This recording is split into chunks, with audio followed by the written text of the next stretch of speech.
ओम भद्रं कर्णेभिः शृणुयाम देवा भद्रं पश्येमाक्षभिर्यजत्राः स्थिरैरङ्गैस्तुष्टुवांसस्तनुभिर्व्यशेम देवहितं यदायुः स्वस्ति न इन्द्रो वृद्धश्रवाः स्वस्ति नः पूषा विश्ववेदाः स्वस्ति नास्तक्षर्यो अरिष्टनेमिः स्वस्ति नो बृहस्पतिर्दधातु। ओम शांतिः शांतिः शांतिः। ओम कल्याणकारी कानों से सुने हे देवताओं, देखें नेत्रों से पूजा करने योग्य, स्थिर अंगों से स्तुति गान करने की तन में आशा करें देवहित द्वारा जो आयु है। कुशल हमें इंद्र तीव्रता के स्वामी, कुशल हमें पूषण विश्व के ज्ञाता, कुशल हमें ताक्षर्य सुरक्षा चक्र, कुशल दो हमें बृहस्पति। ओम शांति शांति शांति। ओम नमः परमात्मने। हरि ओम। चतुर्थ प्रश्न। अथ हैनं सौर्यायणी गार्ग्यः प्रपच्छ। भगवन् एतस्मिन् पुरुषे कानि स्वपन्ति कानि अस्मिन् जाग्रति, कतरेष देवः स्वप्नान् पश्यति, कस्य एतत् सुखं भवति, कस्मिन्नु सर्वे संप्रतिष्ठिता भवन्ति इति।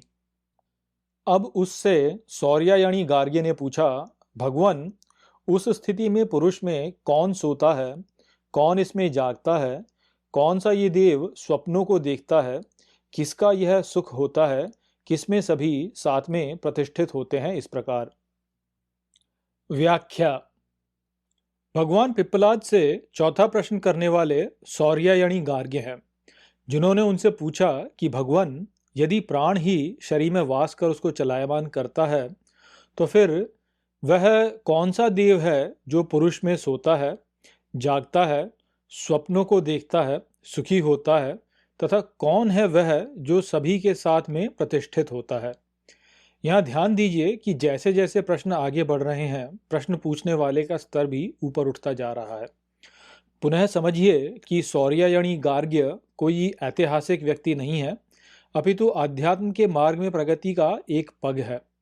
सौर्यायणी शब्द का अर्थ होता है सूर्य का अनुयायी, और गार्ग्य शब्द का अर्थ होता है गर्ग से संबंधित।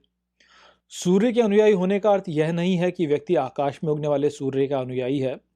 आकाश में उगने वाला सूर्य तो सच्चे सूर्य का एक प्रतीक है, और व्यक्ति अपनी आस्था को दृढ़ करने हेतु उस प्रतीक को ही ईश्वर मान सकता है, और इसमें कोई बुराई नहीं है।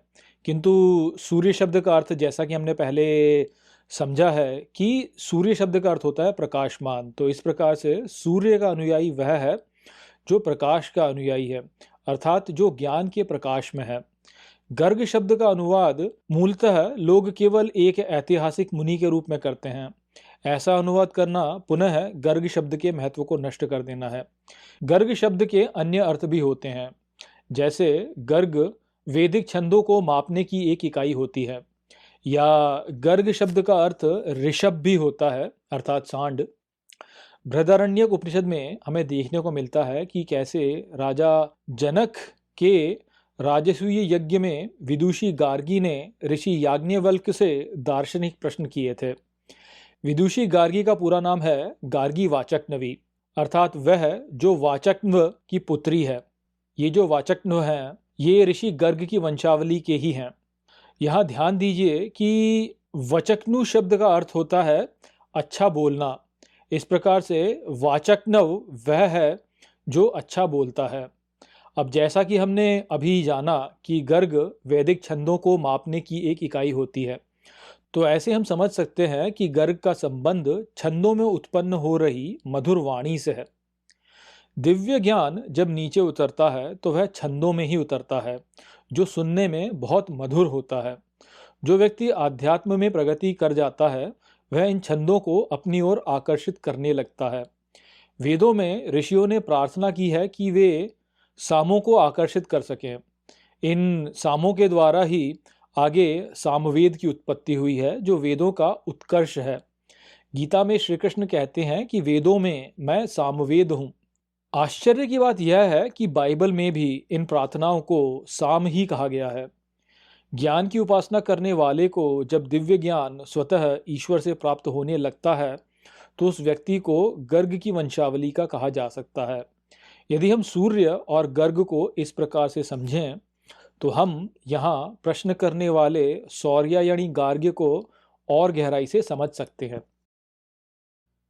तस्मै सहोवच यद गार्ग्य मरीचियो अर्कस्य अस्तं गच्छतः सर्वा एतस्मिन् तेजो मंडल एकी भवन्ति ताः पुनः पुनरुदयतः प्रचरन्त्येव हवै तत्सर्वं परेदेव मनस्य एकी भवति तेन तर्ह्येष पुरुषो न शृणोति न पश्यति न जिघ्नति न रसयते न स्पृशते न अभिवदते न अदत्ते न अनन्दयते न विसृजते न इयायते स्वपीति इति आचक्षते।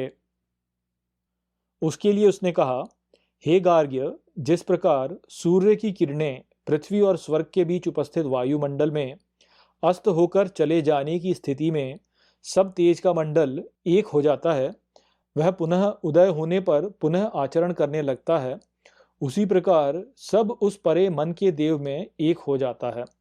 अतः उसके द्वारा ये पुरुष न ही सुनता है, न ही देखता है, न ही गंध अनुभव करता है, न ही स्वाद अनुभव करता है, न ही बोलता है, न ग्रहण करता है, न आनंद लेता है, न श्राव करता है, न हिलता है, सोता है, ऐसे कहते हैं।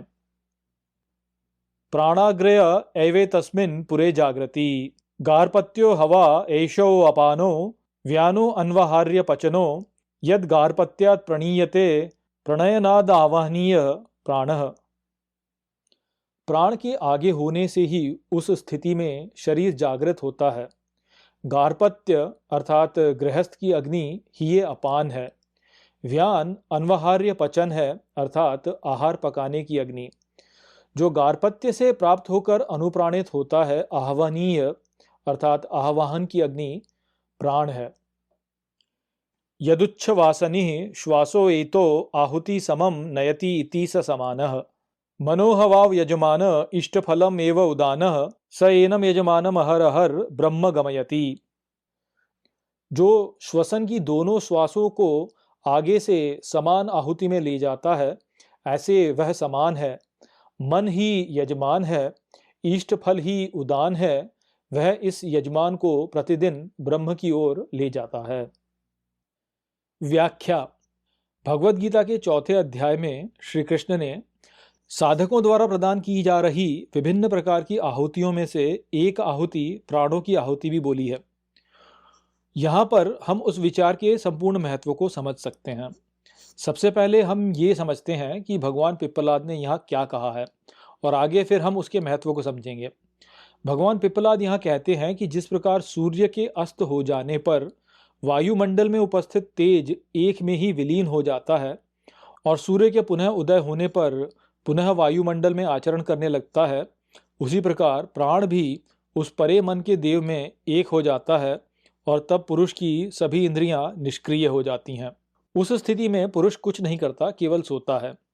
आगे उन्होंने प्राण की तुलना आहुति से की है, जहां वे कहते हैं कि नींद से उठने पर जब प्राण व्यक्ति में पुनः प्रवेश करते हैं तो शरीर जागृत हो जाता है तथा इस संसार में चल रहे दिव्य यज्ञ की अग्नियां पुनः प्रज्वलित हो जाती हैं। वे कहते हैं कि अपान गार्पत्य अग्नि है अर्थात गृहस्थ की अग्नि, व्यान अन्वहार्य पचन अग्नि है अर्थात आहार को पकाने की अग्नि, जिसे गार्पत्य से प्राप्त होकर ही अनुप्राणित किया जाता है। प्राण आह्वनीय अग्नि है अर्थात देवताओं का आवाहन करने की अग्नि। श्वास लेने की प्रक्रिया से शरीर की सभी कोशिकाओं में प्रज्वलित जो अग्नि है वह समान है। मन ही यजमान है और इस यज्ञ का इष्ट फल उदान है, जो यजमान को प्रतिदिन ब्रह्म की ओर ले जाता है। संसार के लगभग सभी धर्मों में अग्नि को शुद्धिकरण का प्रतीक बताया गया है। इस्लाम और ईसाई मत में यह नरक की अग्नि है तथा वैदिक विचारधारा में यह तपस्या की अग्नि है। ऊपरी रूप से भले ही ये एक दूसरे से भिन्न प्रतीत होते हों, किंतु वास्तव में इनके पीछे का विचार एक ही है कि ईश्वर को प्राप्त करने के लिए व्यक्ति को स्वयं भस्म हो जाना होता है। आइए इस अग्नि को थोड़ा और गहरे से समझते हैं। ऐतरेय उपनिषद कहता है कि शरीर में प्रवेश करने वाला पहला देवता अग्नि था, जिसके प्रवेश से वाणी का उदय हुआ। ऋग्वेद का पहला सूक्त अग्नि को ही अर्पित है और अग्नि को वहाँ पुरोहित कहा गया है। प्रायः जब पुरोहित का अनुवाद करते हैं तो उसे केवल हमारे आजकल के पंडित जी के रूप में समझते हैं, किंतु वास्तव में पुरोहित का अर्थ होता है सबसे पहले चलायमान होने वाला। अर्थात हमारा शरीर अग्नि के प्रज्वलित होने से ही चलायमान होता है और उसके पश्चात ही अन्य गतिविधियां आरंभ होती हैं। जैसा कि भगवान पिप्पलाद ने पहले कहा कि शरीर में प्राण का प्रवेश मानसिक स्तर पर चित्त के संकल्पों के आधार पर होता है और भौतिक स्तर पर यह प्राण के अग्नि से युक्त होने पर होता है, अर्थात तेज से युक्त होने पर होता है। यहीं से हमारी सारी समस्याएं उत्पन्न होती हैं।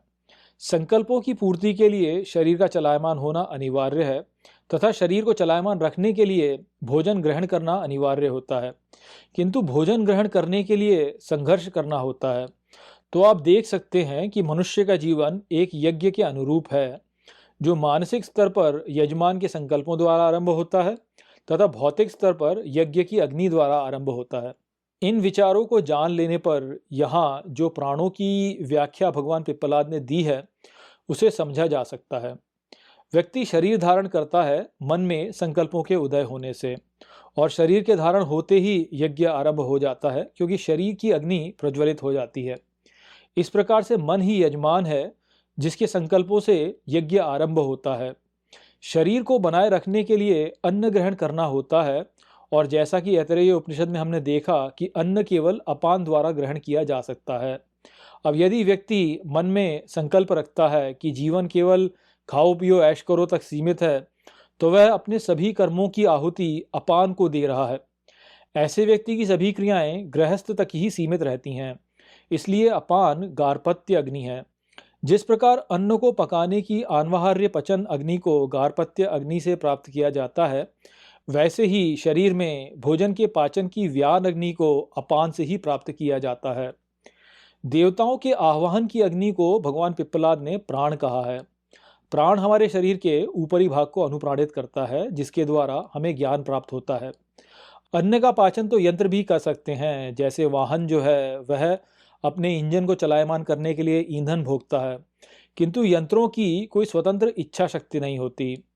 परंतु जीव जो देख सकते हैं, सुन सकते हैं, भाव कर सकते हैं, उनकी एक स्वतंत्र इच्छा शक्ति होती है। इस स्वतंत्र इच्छा शक्ति द्वारा ही वे विभिन्न देवताओं की उपासना कर उनका आवाहन कर सकते हैं। इसलिए प्राण आह्वानीय अग्नि है। हमारे संपूर्ण शरीर में रक्त द्वारा बह रही वायु ही समान है, ठीक जैसे संपूर्ण वायुमंडल वायु से व्याप्त है। मन के संकल्पों से ही ये सब चलायमान है, इसलिए मन ही यजमान है और इन संकल्पों के आधार पर ही उदान ऊपर या नीचे की ओर जाता है, जो कि इस यज्ञ से प्राप्त हुआ फल है। यदि संकल्प निकृष्ट हैं तो उदान नीचे की ओर जाता है तथा व्यक्ति की अधोगति होती है। वहीं यदि संकल्प उत्कृष्ट हैं तो उदान ऊपर की ओर जाता है तथा व्यक्ति की ऊर्ध्वगति होती है। अधोगति सदा के लिए नहीं है, क्योंकि हमारा वास्तविक स्वरूप ब्रह्म है जिसकी ओर हम अंततः जाएंगे ही जाएंगे। इसलिए अंत में उदान यजमान को ब्रह्म की ओर ही ले जाएगा। इसलिए भगवान पिप्पलाद बोले कि उदान इष्टफल है जो यजमान को प्रतिदिन ब्रह्म की ओर ले जाता है। ओम भद्रम कर्णेभिः शृणुयाम देवा भद्रम पश्येमाक्षभिर्यजत्राः स्थिरैरङ्गैस्तुष्टुवांसस्तनुभिर्व्यशेम देवहितं यदायुः स्वस्ति न इन्द्रो वृद्धश्रवाः स्वस्ति नः पूषा विश्ववेदाः स्वस्ति नास्तक्षर्यो अरिष्टनेमिः स्वस्ति नो बृहस्पतिर्दधातु। ओम शांतिः शांतिः शांतिः। ओम कल्याणकारी कानों से सुने हे देवताओं, देखें नेत्रों से पूजा करने योग्य, स्थिर अंगों से स्तुति गान करने की तन में आशा करें देवहित द्वारा जो आयु है। कुशल हमें इंद्र तीव्रता के स्वामी, कुशल हमें पूषण विश्व के ज्ञाता, कुशल हमें ताक्षर्य सुरक्षा चक्र, कुशल दो हमें बृहस्पति। ओम शांति शांति शांति।